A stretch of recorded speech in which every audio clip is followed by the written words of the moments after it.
Most people believe that hard work is rewarded with success, but psychology tells a more uncomfortable story. In many workplaces, the most active employee does not receive freedom or balance. They receive more work, not because they are unlucky, but because the human mind, especially the managerial mind, follows predictable psychological patterns that few people notice. The first hidden reason is visibility bias. Managers don't assign work based on fairness, they assign it based on what they can see. The most active employee is mentally available in the manager's mind. Their name appears first when something needs to be done, not because they are the best choice, but because they are the most present. In psychology, what is visible feels reliable, even when it leads to imbalance. Another quiet force is cognitive ease. Giving work to a reliable employee reduces mental effort. The brain prefers the familiar over the uncertain. Assigning a task to a high performer feels safe because it requires less supervision, fewer explanations, and lower risk. The manager's brain chooses comfort, not strategy. Over time, this comfort turns into dependency. There is also a powerful psychological effect called competence punishment. When someone proves capable, the environment rewards them not with relief, but with responsibility.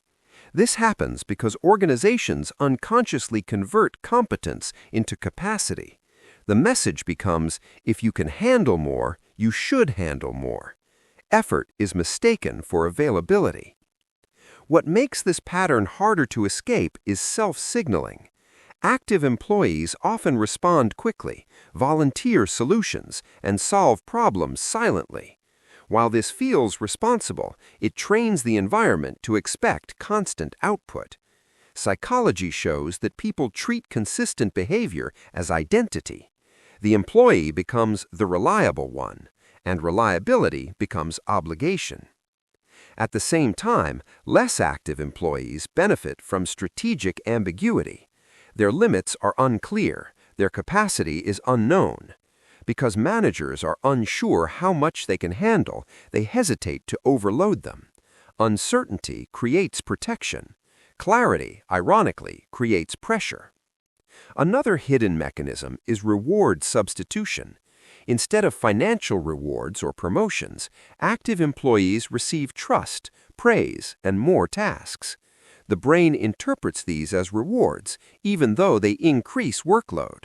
Over time, symbolic recognition replaces real compensation.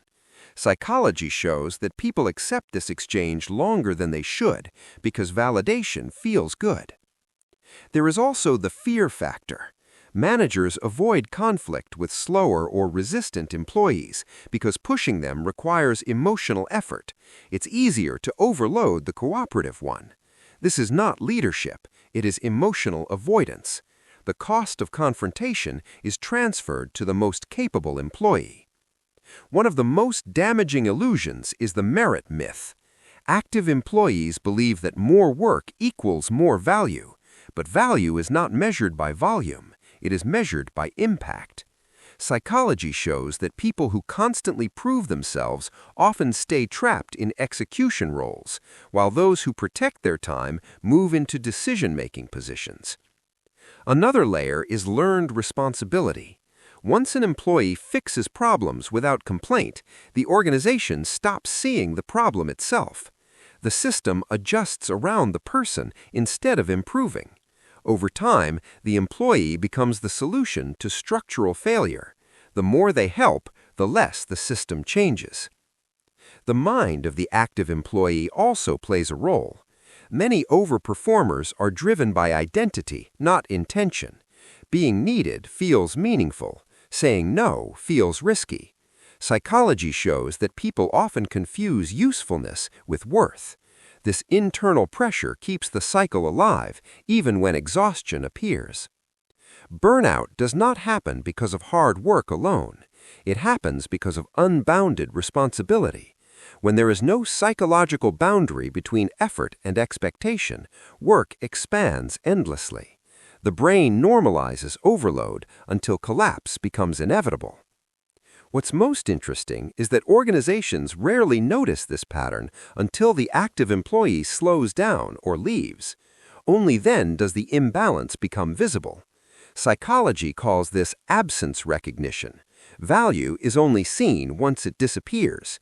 By then, damage has already been done. Breaking this cycle requires awareness, not rebellion. The solution is not doing less, but doing visibly less. Strategic pacing, delayed responses, and selective excellence reshape perception. Psychology teaches that boundaries are not set by words, but by behavior. The most powerful realization is this: work expands to match the level of tolerance, not capability.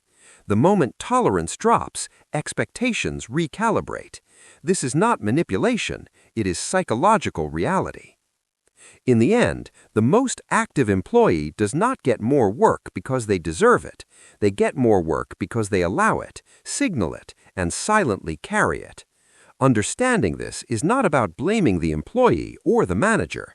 It is about seeing the invisible rules that govern human behavior in systems. Once you see those rules, you can choose how much of yourself you give and on what terms.